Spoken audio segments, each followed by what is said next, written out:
Hello hello welcome है सी plus plus के एक नई वीडियो पे। लास्ट वीडियो पे हम लोगों ने सी प्लस प्लस के syntaxes, variables, input output, comments, code organisation और बेसिक ऑपरेटर्स के बारे में कुछ बेसिक चीज़ें पता किए थे और एक प्रॉब्लम भी सॉल्व किया था। प्रॉब्लम बोलो तो एक कोड बेसिक सा एग्जाम्पल कोड सॉल्व किए थे। तो अब इस वीडियो पे हम लोग इस सी प्लस प्लस के कंट्रोल स्ट्रक्चर के बारे में बात करेंगे। कंट्रोल स्ट्रक्चर आपका प्रोग्राम को कंट्रोल करता है, यानी कि आपके कोड के फ्लो को कंट्रोल करता है कि वो कहाँ से कहाँ तक जा सकता है।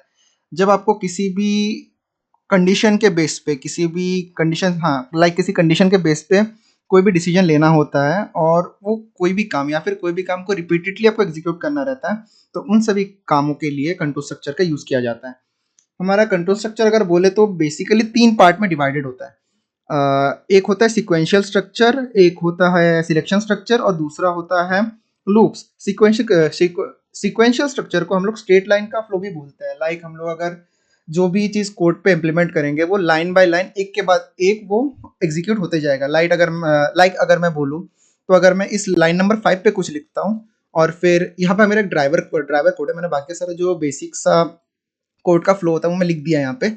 और अगर मैं नॉर्मल दिखाऊँ तो यहाँ पे हमारा अगर मैं कोई भी चीज़ को लिखता हूँ, लाइक अगर मैं कोई एक वेरिएबल को डिक्लेयर करता हूँ यहाँ पे, like a is equal to 7 और इसको सी आउट करूँ, सी आउट प्रिंट करवाऊँ, सी आउट a, मैंने यहाँ पे सेमीकोलन नहीं डाला, एक मिनट, ये रहा सी आउट। अगर मैं यहाँ पे a करूँ तो अब अगर मैं इसको प्रिंट करवाऊँ तो यहाँ इसका वैल्यू आया 7। यही चीज़ अगर मैं यहाँ पे 7 को दोबारा a इज इक्वल टू 5 करूँ, अब अगर मैं इसको दोबारा से प्रिंट करूँ तो यहाँ पे इसका वैल्यू 5 आया। ऐसा क्यों? क्योंकि मैंने पहले इसको 7 प्रिंट किया था, उसके बाद ये सेकंड लाइन पहले फिफ्थ लाइन को ये प्रोसेस किया। फिफ्थ लाइन पे हम लोगों ने वेरिएबल a का नाम a में वैल्यू 7 को स्टोर किया था, लेकिन उसी के जस्ट दूसरे वाले लाइन पे हम लोगों ने a का वैल्यू 5 कर दिया, यानी कि जो वैल्यू पहले 7 था वो ओवरराइट हो गया 5 के ऊपर, तो a का वैल्यू 5 हो गया। उसके बाद हम लोगों ने a को प्रिंट करवा दिया। इसी तरीके से हम लोग इसी चीज को बोलते हैं हम लोग सीक्वेंशियल स्ट्रक्चर, जिसमें एक ही सीक्वेंस के ऊपर लाइन बाय लाइन हमारा कोड एग्जीक्यूट होता है। इसे ही सीक्वेंशियल स्ट्रक्चर बोलते हैं। और अगर अभी मैं दूसरा देखूं तो यहाँ पे हमारा सेकंड आता है सिलेक्शन स्ट्रक्चर, जिसको हम लोग ब्रांचिंग भी बोलते हैं, यानी कि एक के बाद दूसरा। कंडीशनल स्ट्रक्चर के काफी सारे टाइप्स होते हैं। इफ एल्स होता है, इफ एल्स होता है, केस बेस्ड होते हैं। तो अगर हम लोग कंडीशनल स्ट्रक्चर्स में इफ एल्स को देखें तो फर्स्ट है, अगर इसका हम लोग इजी वर्ड्स में बोले, अगर इसको हम लोग इजी वर्ड्स में बोले तो इसका मतलब होता है अगर ये हो या फिर हो, नॉर्मल सी चीज है। ये हमारा तब हेल्प करता है जब आपको आपके कोड को किसी भी एक पर्टिकुलर या स्पेसिफिक डिसीजन के बेस पे कोड को रन करवाना होता है, तो ये हम इसको यूज करते हैं। तो अभी अगर हम लोग इसके कंडीशनल इफ एल्स का अगर हम लोग स्टेट मतलब इसका जो सिंटैक्स होता है, बेसिक सिंटैक्स होता है, उसको अगर देखे देखे तो ये मैं लिख देता हूँ यहाँ पे सिंटैक्स स्टाइलिंग। देन आता है हमारा इफ, अगर हम लोग कोई भी एक यहाँ पे हमारा कंडीशन आता है, कंडीशन, देन हम लोग यहाँ पे हमारा पूरा का पूरा ब्लॉक ऑफ कोड आ जाता है, ऐसा ब्लॉक्स ऑफ कोड। कोई भी हमारा अगर कोई एक कंडीशन होता है समथिंग लाइक ए अगर बी से छोटा है, बी अगर सी से छोटा है, बी अगर ए के बराबर है, ए और बी अगर बराबर से है, सेम सी चीज है। लेकिन हाँ, अगर ऐसा कोई कंडीशन होता है तो हमारा ये वाला स्टेटमेंट जो इतना लाइन होता है, ये वाला ब्लॉक वो होगा, रन होगा। और अगर वो स्पेसिफिक कंडीशन मीट नहीं करता है तो हमारा ये एल्स ब्लॉक, ये इसमें भी कुछ होगा, ब्लॉक ऐसा भी कुछ हो सकता है, ब्लॉक ऑफ कोड। तो हमारा ये वाला स्टेटमेंट या फिर ये वाले ब्लॉक्स एग्जीक्यूट होंगे। सिंपल सा है। ठीक है, तो अगर हम लोग अभी एक इफ एल्स के स्टेटमेंट का एक एग्जांपल देखें तो मैं लिख सकता हूँ EXEM example, example of if else structure. ठीक है, तो इसमें अगर मैं बोलूँ, यहाँ पे मैंने ऑलरेडी ड्राइवर फंक्शन के अंदर ही हम तो एक लाइक हम लोग एक फंक्शन हम लोग एक वो बना सकते हैं कि आप वोट देने के एलिजिबल है कि नहीं, बहुत ही कॉमन सा है, तो हम लोग उसी को बनाएंगे। तो हम लोग एक पहले वेरिएबल बनाते हैं लाइक एज, जिसमें हम लोग हमारे एज को करेंगे इनपुट। और हम लोग लास्ट वीडियो में हम लोगों ने इनपुट और आउटपुट के बारे में बात किया था, जिसमें हम लोग यूजर से इनपुट ले सकते हैं, तो हम लोग इसमें भी यूजर से इनपुट लेंगे। तो हम लोग पहले एक आउटपुट दिखाएंगे बाहर वालों को या फिर जो भी इसको यूज करेगा, लाइक इनपुट योर एज, जो कि सब फेंकते हैं until you are 18 ऑब्वियसली। और फिर हम लोग उसके बाद सीन करेंगे, जो कि इनपुट लेगा, जो भी इनपुट होगा, जो भी यूजर इस पे इनपुट करेगा उसको हम एज पे स्टोर कर देंगे। एंड देन हमारा कंडीशनल स्टेटमेंट स्टार्ट हो जाएगा, लाइक कंडीशंस। ठीक है, कंडीशंस, इस पर हम लोग लिखेंगे इफ, अगर हमारे कंडीशन आएगा कि अगर एज हमारा ज्यादा है या फिर बराबर है 18 साल के, अगर हमारा कंडीशन ज्यादा है या फिर बराबर है 18 साल के, देन हम लोग बोलेंगे cout you are eligible to vote. ये हम लोग लिखेंगे, और क्योंकि हम लोग का ये लास्ट लाइन होगा इस कोड का, अगर ये कंडीशन सेटिस्फाई हो जाता है तो हम लोग एक लाइन ब्रेकर भी डाल देते हैं, लाइक स्किप सीक्वेंस, इससे खत्म हो जाएगा। और अब अगर उसका एज 18 से कम हुआ, ओके, अगर उसका एज 18 से कम हुआ तो एल्स, देन हम लोग इसको प्रिंट करेंगे कि you are not eligible to vote. Simple, सीधा घर जाओ, बस इतना सही था। अगर हम लोग अब इसको रन करें तो हम लोग को यहाँ पे इनपुट डालने बोल रहे हैं हमें, तो जस्ट सपोज मैंने यहाँ पे 18 से ज़्यादा डाल देता हूँ, 20 डाल देता है। You are eligible to vote, हम वोट देने के एलिजिबल है। अगर हम लोग इसको दोबारा रन करते, चलो अब दोबारा बोल रहे हैं, इस बार हम लोग थोड़ा सा कम डालते हैं, कुछ लाइक 16, 26 नहीं है, 16, तो you are not eligible to vote. ये वही है हमारा, एक के बाद एक लाइन सिक्वेंशियल वाइज पे कंट्रोल होते गया। और फिर हमारा, अच्छा हाँ, एक और चीज़ है जो मैंने लास्ट में बताया था सिक्वेंशियल स्ट्रक्चर के बारे में, कि स्ट्रेट लाइन पे होता है। तो अगर मैं इस एज को यहाँ पे पहले मैंने वेरिएबल को पहले डिक्लेयर किया कि एज नाम का एक इंटीजर वैल्यू वाला एक है, नंबर है, मतलब समथिंग लाइक एक वेरिएबल है जिसमें मुझे बाद में जाके स्टोर करना है। अगर मैं इसको यहाँ से कट कर दूं और उसको नीचे ले जाऊं, लाइक यहाँ, इसके बाद यहाँ आगे इसको पेस्ट कर दूं, ठीक है। अब अगर मैं इसको प्रिंट करूं तो यहाँ पे देखना एक एरर आएगा, ये रहा, ये बोलता है कि एज क्या चीज़ है। यानी कि मतलब हम लोग इसको ऐसे कर रहे थे कि सबसे पहले ये इनपुट कर रहा है आपका एज क्या है, तो यूजर उसको इनपुट करेगा, देन सी प्लस प्लस क्या करेगा, उसको एज के अंदर इनपुट कर देगा। लेकिन सी प्लस प्लस को पता ही नहीं है एज है क्या, क्योंकि एज को हम लोग उसके बाद डिक्लेयर किए, पहले हम लोग बोल रहे हैं कि एज पर डाल दो, अब वो बोल रहा है भाई एज है क्या, एज तो उसको पता ही नहीं है। तो जस्ट वही प्रॉब्लम है यहाँ पे कि एज हम लोग उसके बाद में किए, इसलिए हम लोग को सबको पहले करना पड़ता है, डिक्लेरेशन हम लोग पहले करते हैं, भले हम लोग इनपुट बाद में कर दें। तो हम लोग उसको इसके जगह पे वापस ले जाते हैं, और क्या। ओके, आप सब सीखो, अब सब कुछ ठीक हो गया। देन यहाँ इफ स्ट्रक्चर को चेक करता है कि अगर एज, तो यहाँ पे नॉर्मली हुआ क्या है, यहाँ पे हुआ है इस स्टेटमेंट पे कि ये सिंपली चेक कर रहा है कि अगर आपका एज 18 या उससे ज़्यादा है या नहीं।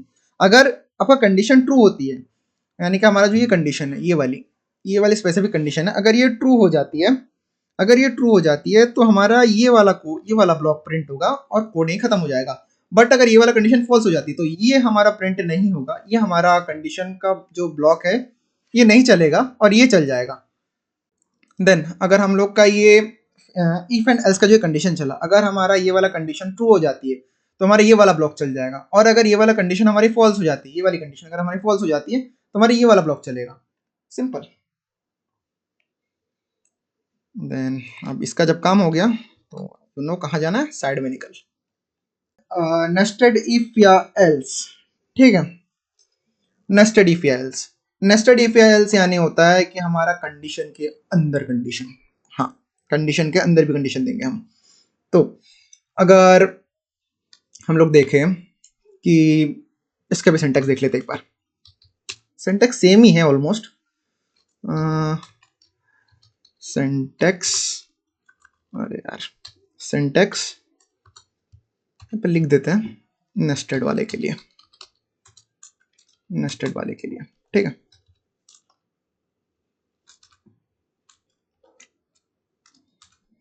ठीक है, इसका सिंटैक्स क्या होता है, इफ अगर हमारे पास कोई कंडीशन है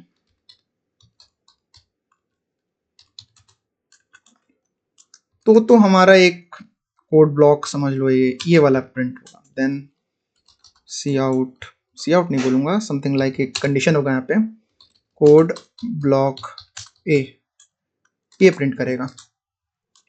देन अगर हमारा ये नहीं हुआ, अगर हमारा ये नहीं हुआ तो हमारा, हम लोग समझ लो कोई सेकेंडरी कंडीशन देना चाहते हैं, तो एल्स इफ, अगर ये भी नहीं हुआ देन ये वाला आ जाएगा। तो इस पे हम लोग करते हैं एल्स इफ के साथ एक और कंडीशन आता है, सॉरी ये रहा, एक काम करते हैं, इसको कंडीशन ए बोलते हैं। कंडीशन ए, कंडीशन ए, ये कंडीशन बी, ठीक है। हमारा दो कंडीशंस आते हैं, एक कंडीशन ए और एक कंडीशन बी।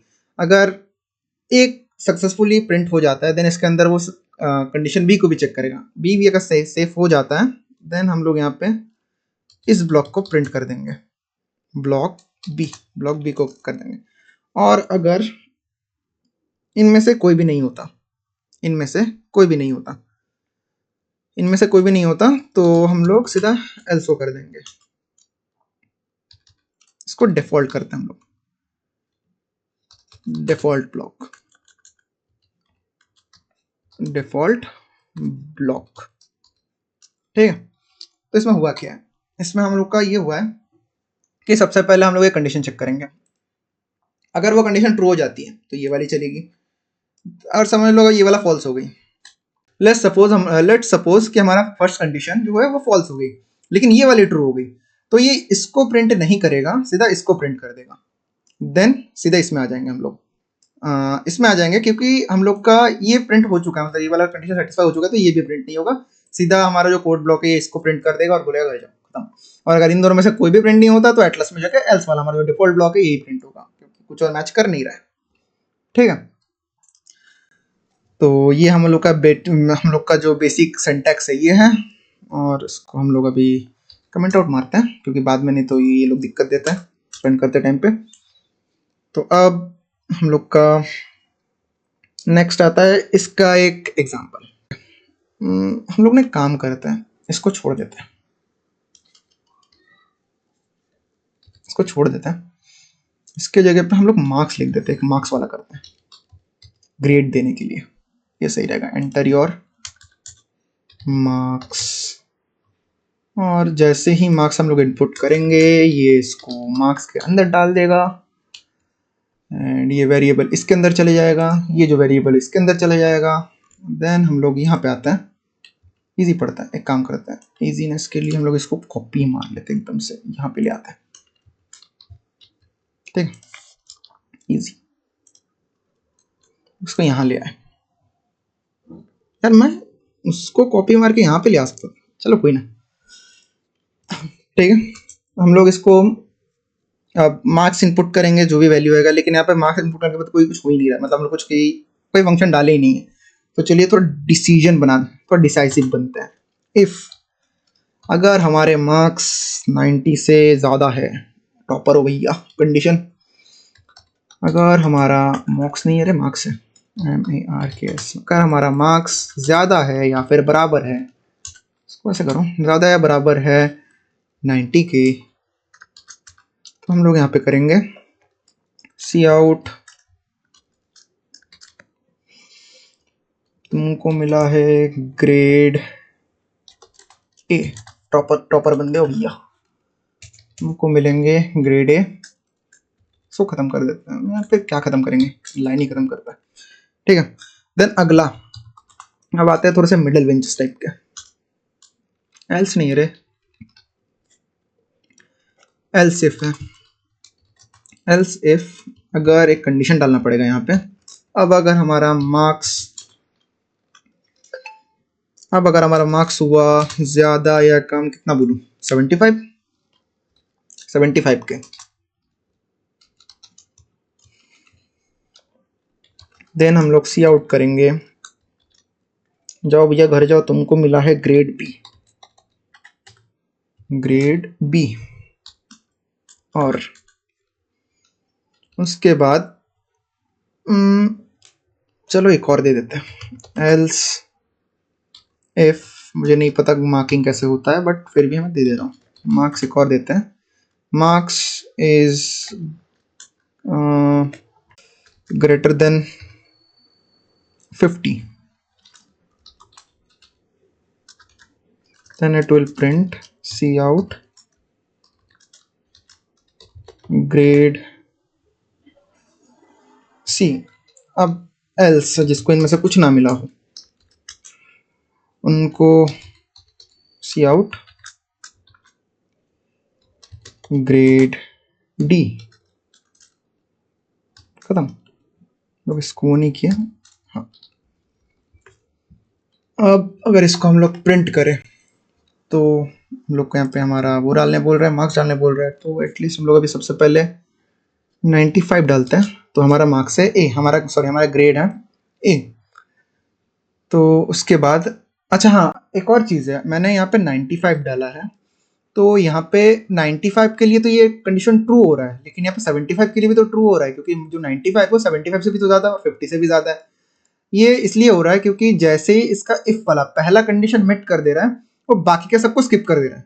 जैसे उसका एक कंडीशन मिट करेगा, वो बाकी के सबको स्किप कर देगा और तुरंत हम लोग को रिटर्न कर देगा वैल्यू को, जो कि हमारा ये था ग्रेड ए। अगर हमारा ये मैच नहीं करता तो वो ये देखता, और अगर हमारा ये मैच कर जाता देन ये इसको स्किप कर देता, ठीक है, यही चीज़ है।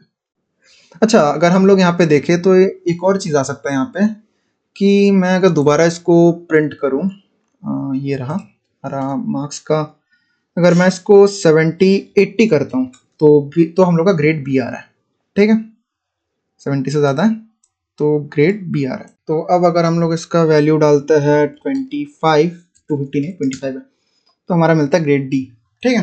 तो ये सिंपल सा चीज़ है।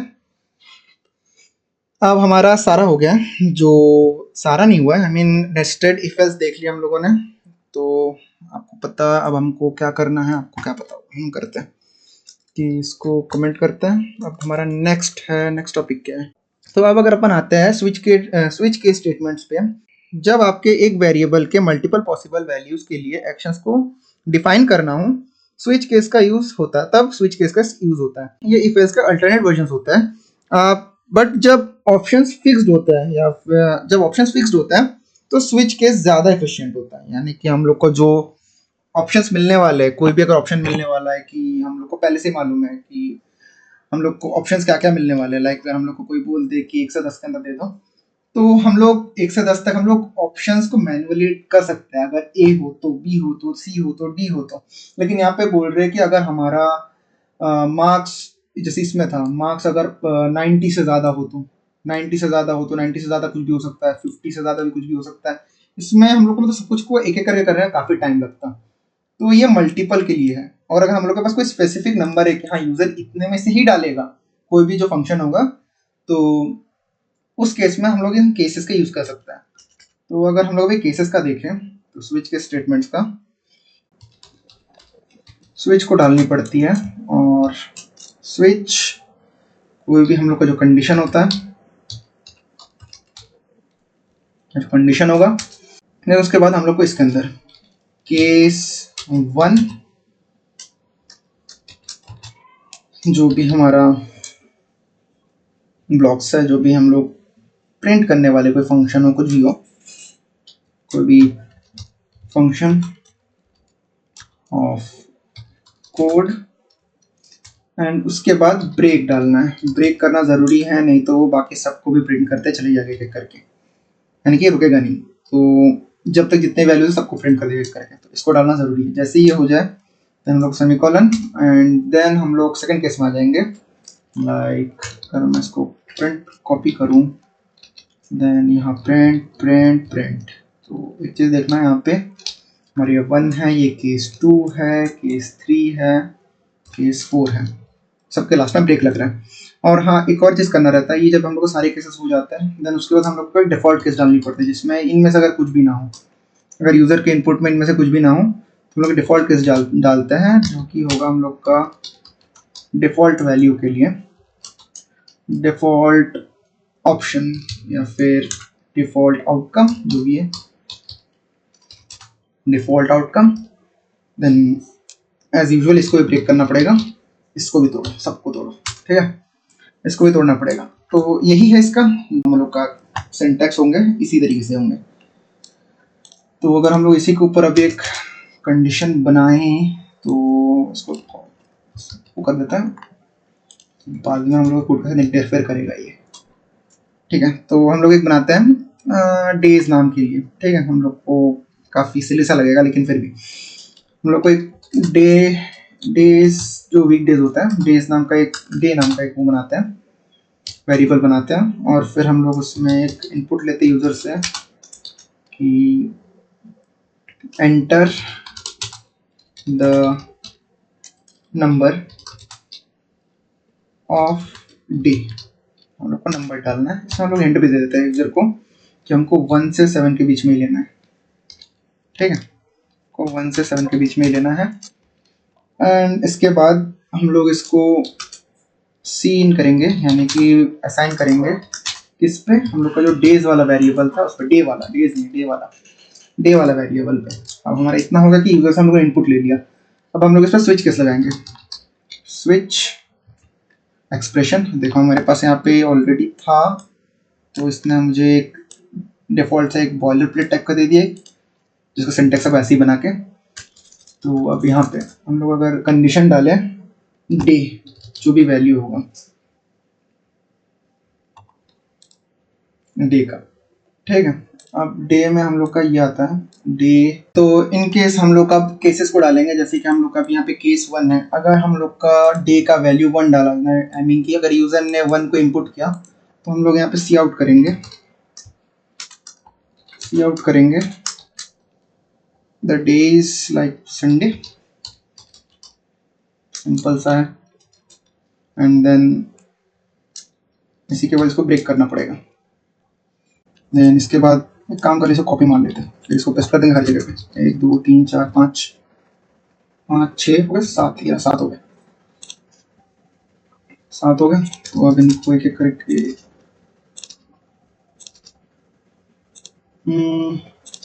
ओके। अगर हमारा केस 2 है, 3 है, 4 है, 5 है, 6 है, एक मिनट में बंदोबस्त डाले क्या, हाँ बंदोबस्त डाले। तो अगर ऐसे ही कर लेते हैं,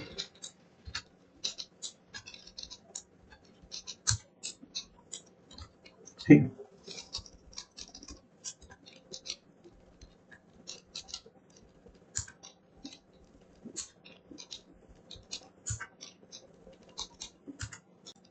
ओके तो अब अगर हम लोग का वैल्यूज 1 आता है तो उसमें संडे प्रिंट करेगा और वैसे सारे वीकेंड्स के नाम प्रिंट करेंगे हम। अगर केस 2 हुआ तो ये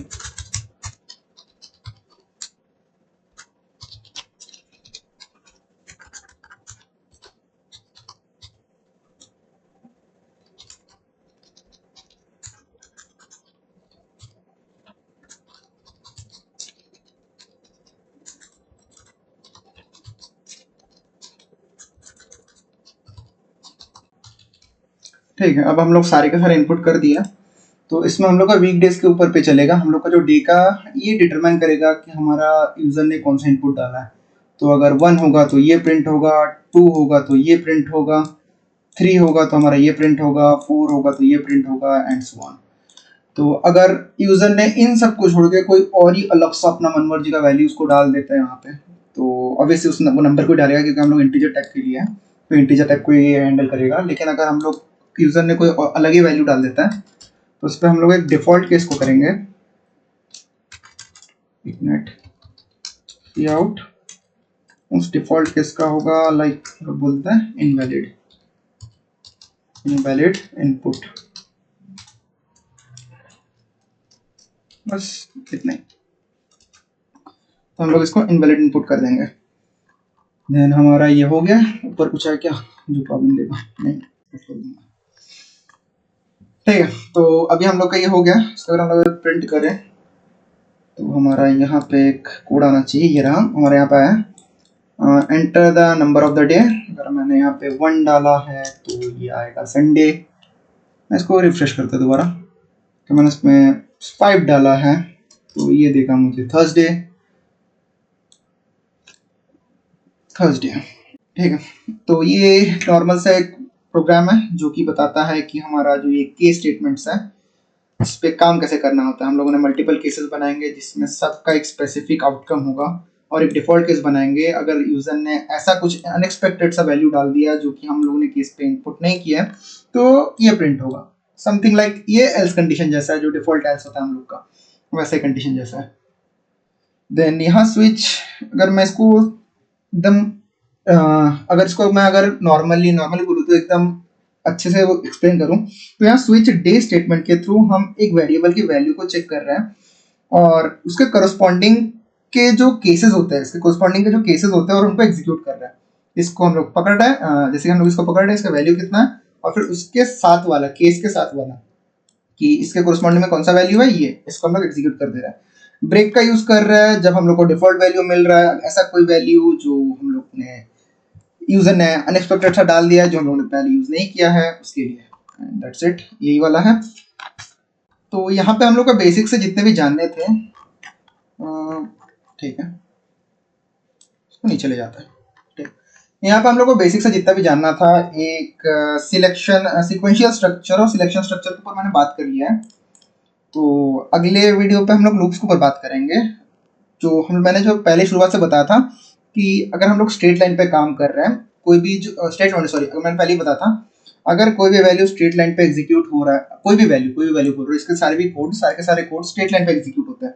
इसको हम लोग सीक्वेंशियल स्ट्रक्चर बोलते हैं।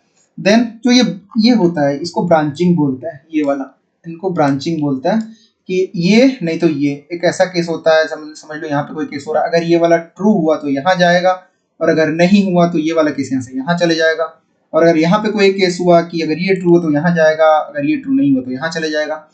तो सिंपल यही होता है, नॉर्मली सिंपल यही होता है। So that is it for today. Next video पे हम लोग लूप्स के ऊपर बात करेंगे जो कि आइट्रेशन एंड रिपीटिशन के ऊपर काम चलता है, और लूप्स काफी इंपॉर्टेंट टॉपिक है पूरे C++ है, कोई भी कोडिंग लैंग्वेज के लिए। तो until next time, thank you and happy coding.